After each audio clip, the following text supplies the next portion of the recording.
So first, I would like to thank Dr. Melissa Harris Perry for bringing us together with this, and Sarah Kugler, wherever she ran off to, for all her wonderful organizing with this event. I go to many conferences, many academic conferences as an academic, and this has been by far one of the best I've been to, and just so connected and there the entire time, there emotionally and otherwise. So first I want to just briefly mention any of the pictures you see in here, those that I've taken during my current project, ongoing project, ethnographic research in Ferguson, Missouri. I would like to start us out with, get this to work here, some words from the Assata Shakur. Oftentimes that what we hear in the movement, the current movement for Black Lives, right, chants that we hear on the ground. It is our duty to fight for our freedom. It is our duty to win. We must love each other and support each other. We have nothing to lose but our chains. And I think we can think about this in many different ways. One, just as for me, as an activist scholar, sometimes referred to as scholar activist, but I prefer activist scholar, like the activist first. So we can use it when we're on the ground and we're doing our actions, right? We're trying to make change, trying to affect change. We can think about it when we're sitting in those organizing meetings, which we spend much more time on, and we know that many activists spend much more time on. And this talk won't be about my Ferguson research. There will be a little bit that I will bring into it. Perhaps some other time we can talk about it, and I can share with you much of what, for those of you who haven't been down there in that area, or if you're not as aware of some of the things going on in Ferguson with regard to the activists there, there's a lot of behind the scenes that goes on, right? And of course, women's role in this movement and in many movements in the past, women of color, their roles, our roles in this movement is particularly significant. But we can also think about this when we think about our research. So researchers as academics or community researchers, right? Others who are doing research. So my talk today, much of what I want to focus on today is on interpersonal violence. We definitely have an issue with regard to women of color, Black women, are some of the stories we've heard of more, with regard to state violence against us, against our bodies, right? And we definitely need campaigns such as Say Her Name, because that's important to hear. We need to know what's been going on inside jails and prisons with all women, right? But particularly since there is an overrepresentation of women of color, Black and brown women in particular, in our prisons and jails across the United States. We definitely need to pay attention to state violence, but we also need to pay attention to that violence that's occurring within our own homes, right? And so when I initially put in a proposal and it wasn't so much to present, it was based on the call for this convening, but for a workshop to facilitate, not even facilitate, just to participate in. I wanted to participate in a workshop on how we can better investigate issues of interpersonal violence against women of color, women and girls of color. And what more do we need to do? And so when I talk about interpersonal violence in the home or anywhere, it doesn't have to be in the home. What I'm talking about is intimate partner violence, sometimes referred to as domestic violence, talking about sexual violence, rape, whatever other terms we want to refer to it, which, as we know, most of the time takes place from the aggressors, the assailants, the assaulters, the abusers. With regard to sexual violence, are usually people who we know, right? Sometimes it is that stranger, but most of the times it's people we know. I'm talking about even street harassment, bullying in schools, et cetera, right? Those are the types of violence I'm talking about. And my original research, I worked in the field, the criminal legal system, for 10 years after I finished my bachelor's degree and decided I needed to spend my talents elsewhere and went into academia. And my first research project, of course, was my dissertation.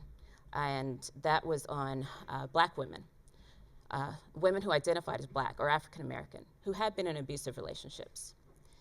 Those interviews took place in 2002. And I still, to this day, hear the same concerns and the same stories. And it is really disheartening to me to keep hearing these same stories. And then these past 2 years in particular, since Michael Brown's death, since Donald Trump has declared he wants to rule the world, not just the United States, but the world. It has allowed freedom for those who have racist views to express themselves more than they've expressed themselves in the decades before. And so it's even more disheartening when we bring all this together and feeling like now, not only since my work with black women who've been in abusive relationships in 2002, and some work that I did soon after that with regard to research is what I mean by work. And then now where we're in this place where there's just this racial conflict going on and feel like we're slipping back to some place. I know Donald Trump wants to make America great again, but we don't need to go back, right? We all know that, we all recognize that, right? And so with regard to issues of violence against women and girls, we need to be moving forward. And it's really sad that we haven't moved forward more than we have to this point. So I'm going to skip past all this here, and I don't even have everything up here that I wanted to have. These are statistics. If for some reason, it seems like there are going to be working groups that will come out of this convening, and I'm assuming those of us who are interested in similar topics will be coming together, so we can talk more about this, we can talk about the statistics, we can talk about the issues around statistics, with regard to violence against women and girls. But if for some reason other than that, you're not quite sure where to go to get different statistics, you can always send me an email. So back to Assata Shakur. Just briefly going to read from my newest book called Intersectionality and Criminology. I shared a bunch of, that was me, I do my own publicizing. Put a bunch of flyers on tables yesterday. For my book. We have to support ourselves, right? Because oftentimes other people aren't going to do it for us. It took a lot of mentors telling me that, right, for me to finally do it, and to tell me that white men do it all the time. So, so this is from my just briefly. I think it helped because I do go off on tangents.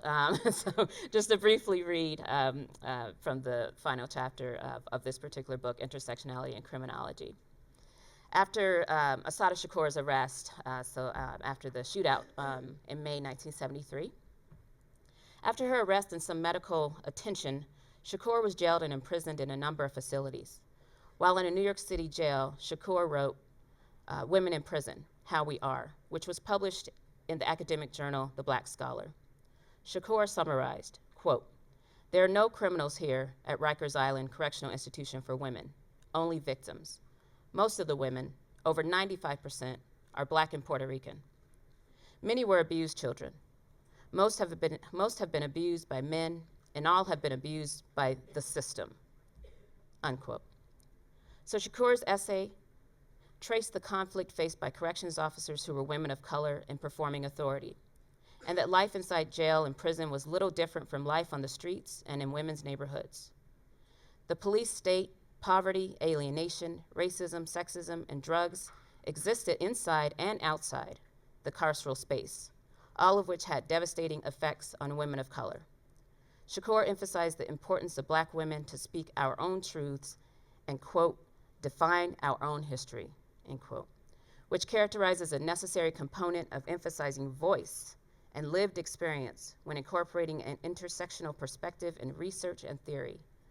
Still today, Shakur's essay substantiates the basis and need for an intersectional criminology. That's just what I'm referring to, this new brand of criminology with regard to intersectionality's intersectional criminology.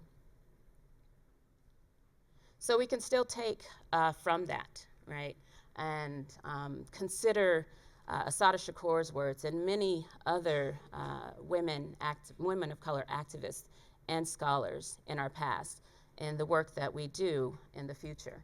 Many of us do focus on qualitative research. There is a reason for that. There are many reasons for that. And again, we can go into that in a whole other conversation.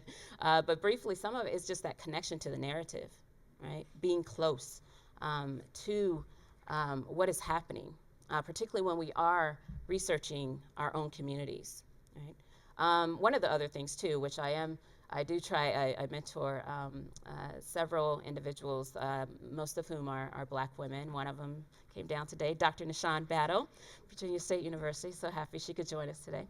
And nice to see a familiar face. But I'm mentoring, at the same time I'm mentoring many graduate students about that, yes, that's great that we are getting the narrative, that we're doing qualitative research, but it's also really important that we are doing that quantitative research as well, right? But many of us, and for myself, this is how I stay close. And briefly just want to mention Brian Stevenson. He is the author of, he's an attorney, if you're not aware of him, the author of Just Mercy, and the director of Equal Justice Initiative Institute, EJI. So Brian Stevenson talks about how his grandmother told him throughout his childhood, quote, "You can't understand most of the important things from a distance, Brian. You have to get close." And so we have to get close to the situation.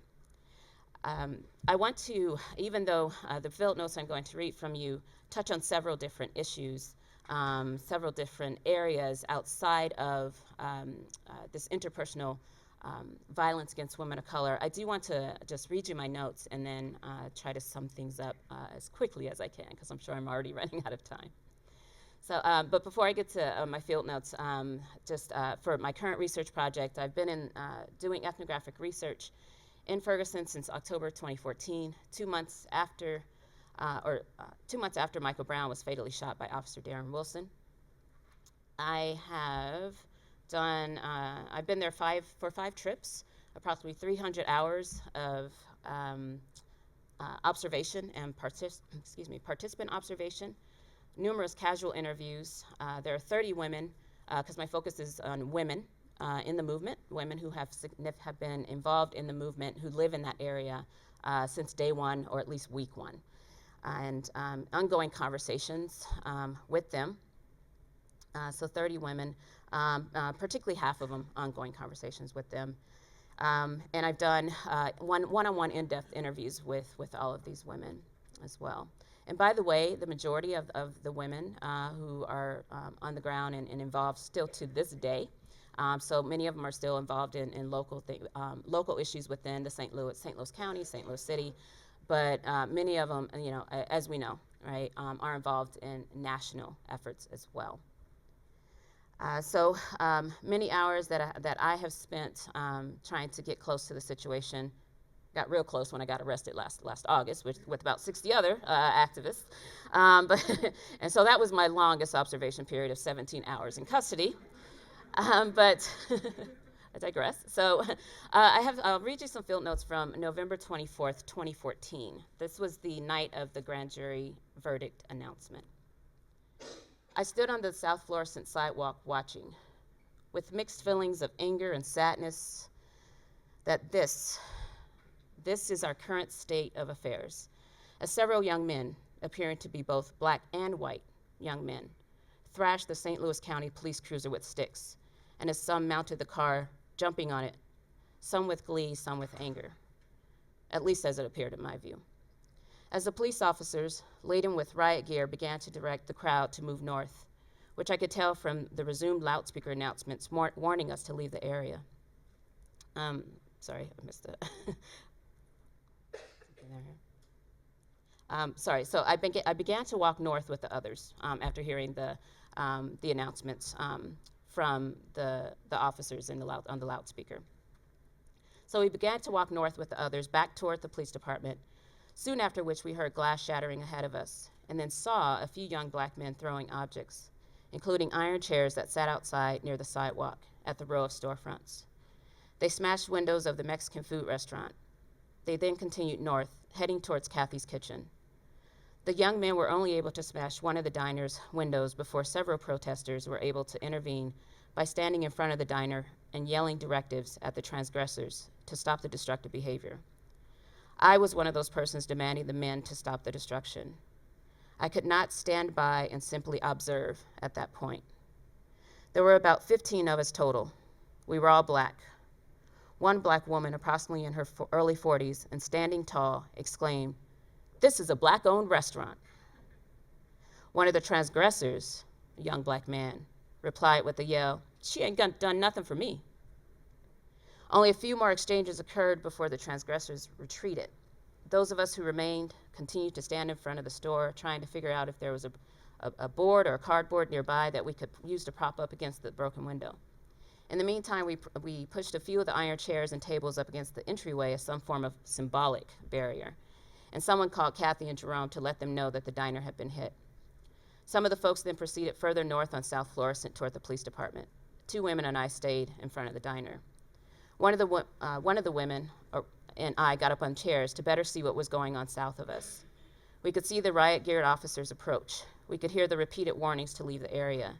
We could see that tear gas had been released a few blocks away. And then I look up and see what appears to be a fireworks, but was obviously in that setting a tear gas canister heading north. At first it appeared to me that it was going to stop about a block away from me. But seconds later I knew that to not be true. It was headed right toward me. It landed on the ground about 3 feet away from me. I leapt off the chair and began to run north and was immediately affected by the small amount of smoke that billowed around me. Stung lungs, uncontrollable cough, eyes burning, all of which I had experienced before from asthma attacks, colds, soap in my eyes, and a few failed attempts at smoking cigarettes. But the tear gas came with a toxic, poisonous feeling. I reached an area untainted by tear gas, which ended up being immediately across the street from the police station. An older black woman graciously asked if I needed milk, and after grunting yes, she told me to lean back, and she poured it in my eyes. In about 5 minutes, the stinging subsided, but it was another 20 minutes or so before I felt no major physical effects. So in this, we see the complexities of the issue of violence in some communities of color in some of our communities.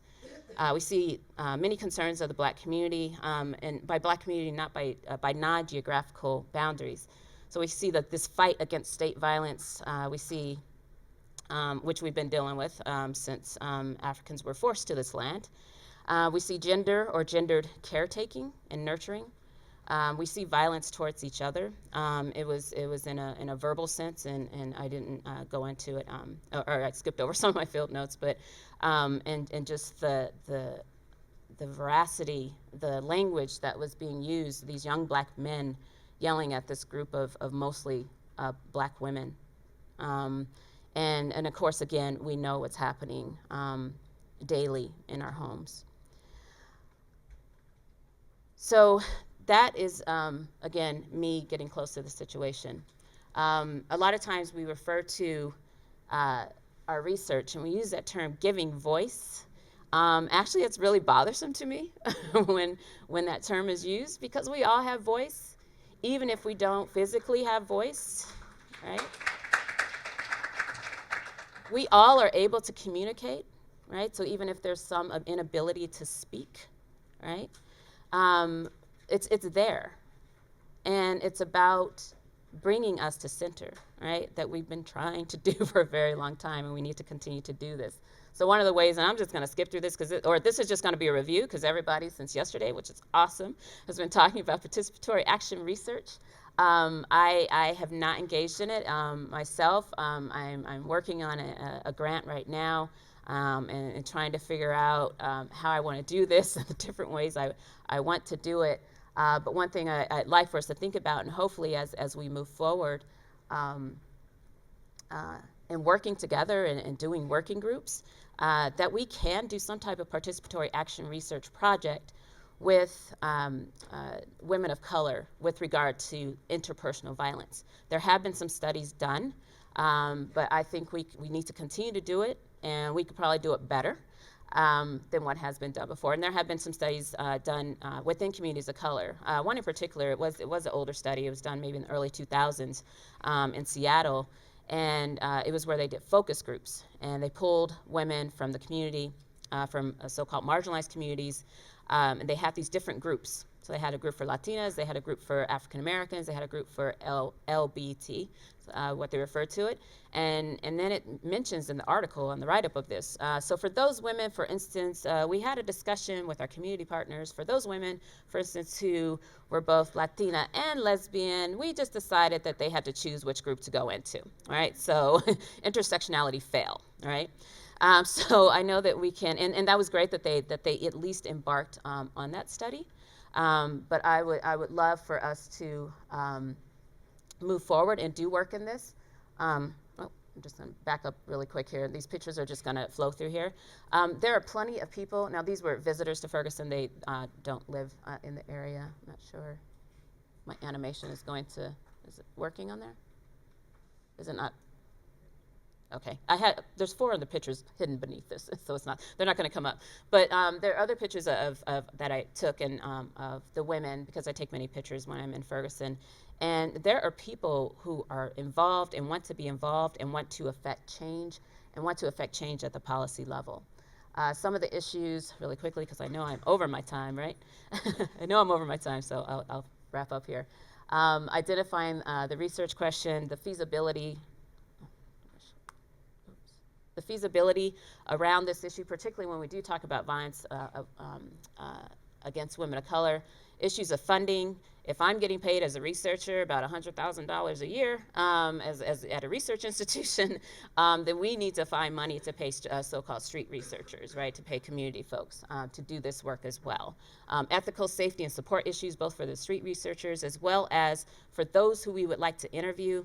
And also, it doesn't have to just be qualitative research. There can be surveys that can be done where street researchers go out there and they administer these surveys. And so instead of some government person from the Bureau of Justice Statistics or from the National Crime Victimization Survey trying to get information, it will be actual people in the community. And it's possible that we can get better information from that. And I will end there. Thank you all so much.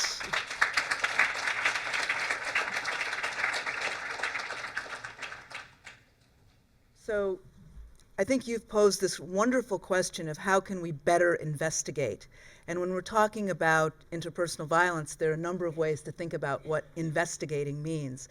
But I think you've also opened us up to think about our own research practices and how we can better investigate. And I'm thrilled that you you brought us right into your narrative and then also invited us to step back to look across narratives with more quantitative research. So you've really given us that full arc that's very similar to the arc of how do we think about what goes on before a day of dialogue, on the day of, and then thereafter. So let's open it up for some responses, reactions, 1 or 2, and then we will continue on. Yes, please.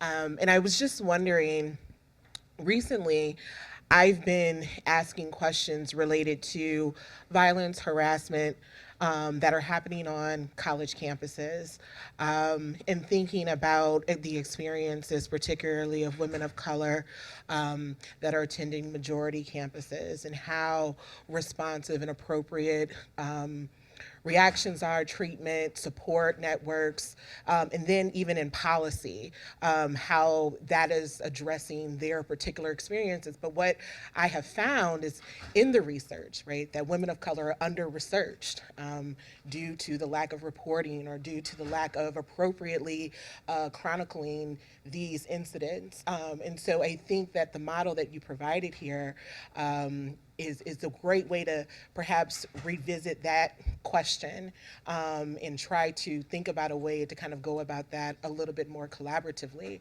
And I was just wondering, in your work, have you ventured to talk about, when you talk about the interpersonal, has that engaged the question of campus violence or any type of sexual harassment that's perhaps happening at the college campuses?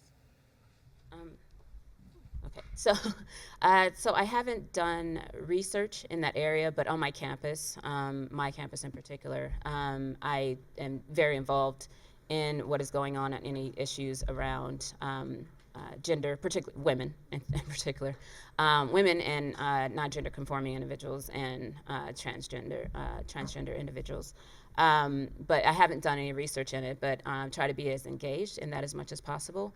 And it is important that we consider those communities as well, right? It's important that when we're thinking about research that still needs to be done, that we consider all different types of communities. So we consider, yes, continue to consider the urban low-income communities that are highly populated with folks of color, right?